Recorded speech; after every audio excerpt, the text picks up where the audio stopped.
Stephen Peal is the Managing Director of PPSPower and has recently become a qualified mental health first aider through MHFA England.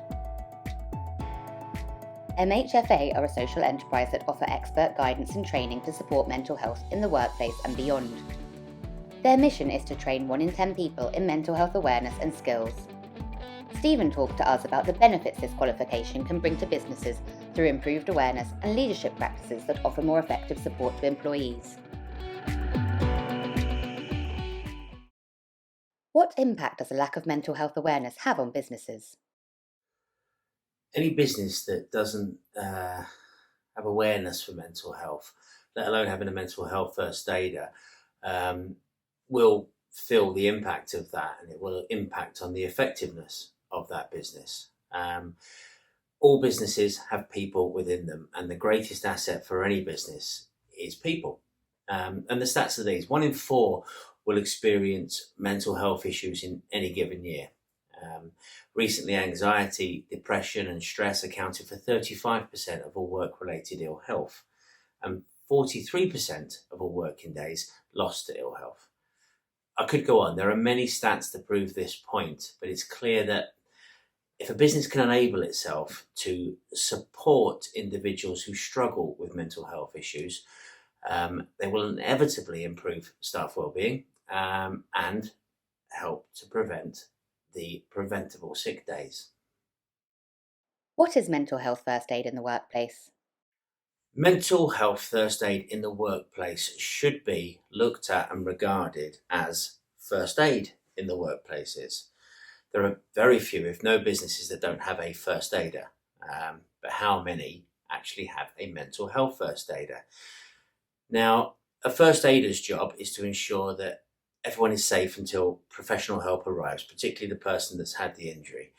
They're not a doctor, they're not a nurse, they're there just to make sure that person is safe and professional help can be sought. A mental health first aider, they're not a therapist, they're not a counsellor. He or she is simply a safe place where people can feel they can communicate, they can talk to someone who has the knowledge to identify potential symptoms and possibly signpost them in the direction of professional help. A normal first aider, for want of a better word, if someone had a fall or got something in their eye or had an injury, they would simply apply practices to ensure that that person was safe, and then, if necessary, call emergency support or get them to some kind of emergency help. A mental health first aider is very similar. They are there to ensure that the individual and everyone else around is safe. It's unlikely that emergency services would be called, but they could be, of course, but more likely that professional support is suggested, recommended and encouraged. And not just professional support from friends, colleagues, family, just making sure that that individual that has the mental health illness is seeking support. How do you think this qualification improves leadership skills and supports performance management? Understanding mental health better means that you understand the individual and the employee better. So therefore it helps you to explore ways in which they can be better understood and therefore better supported. I'm repeating myself a little bit. Naturally, an employee that feels supported, valued and understood will perform better. Having this understanding will also help leaders and managers of people to make the right approach to enable improvements in performance much quicker. I think that we as a larger business community are getting better at how to motivate through softer approaches and seeking understanding before, shouting and screaming and going in too hard. But there is certainly room for us to improve. And understanding mental health allows you to improve in that area. I always thought I had very good people skills and was very good at the softer approach with a wide variety of different employees. But since going on the mental health first aid course, I have questioned how I have approached certain performance management situations. And I do believe that I will now approach those situations in a better way, in a way that allows the employee to feel understood, which allows us to come up with a better outcome for both the employee and the company, and to enable better performance management. There's a reason behind every action, and being able to get to the root cause of any performance issues and why that action has come around will obviously lead to a better and positive outcome for everybody involved. What challenges do you face when starting conversations about mental health? Starting a conversation about mental health, that's the big hurdle, the start of the conversation, the talking. And an environment that doesn't naturally talk openly about mental health issues, posters up, conversations, the leaders of that business consciously talking about mental health issues.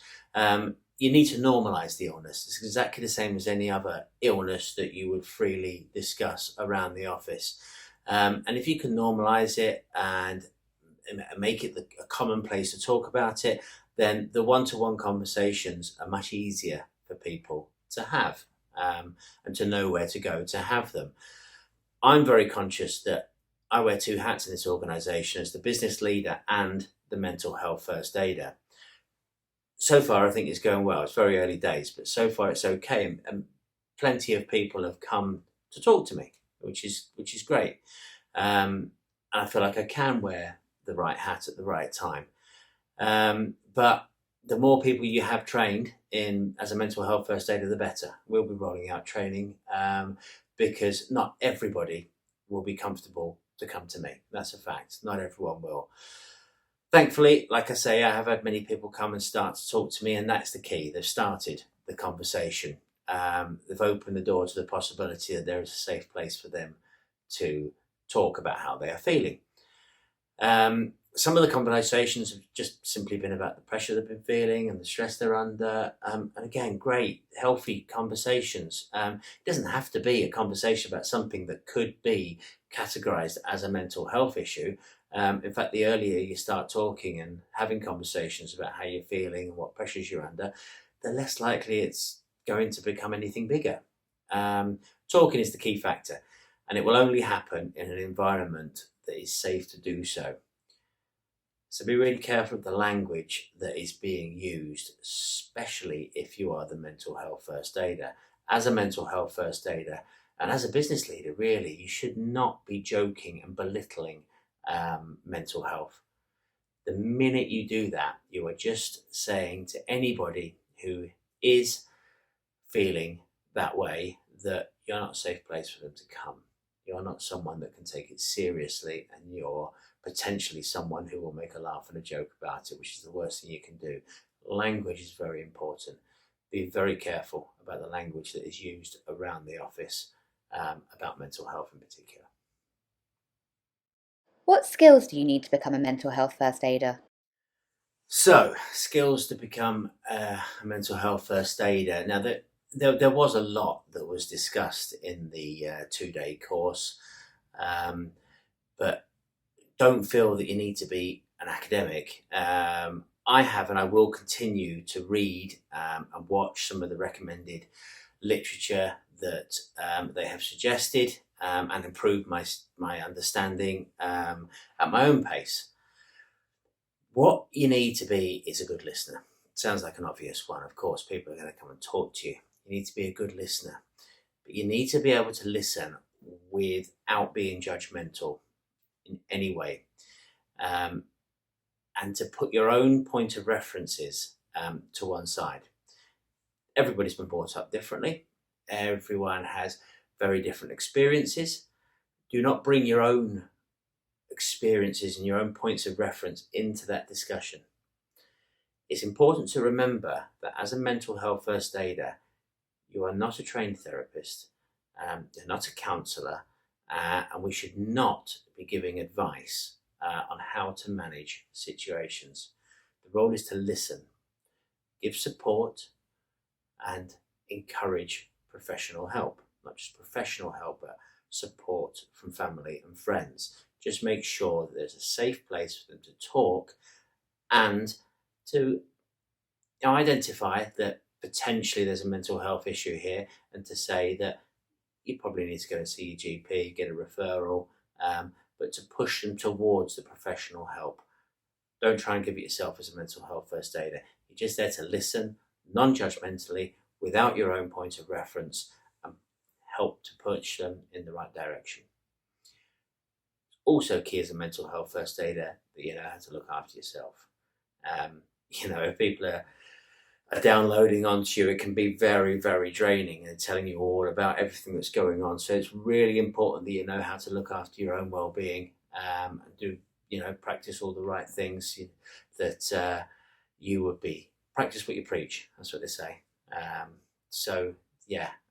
would encourage people to become mental health first aiders, or to at least have developed their understanding in mental health.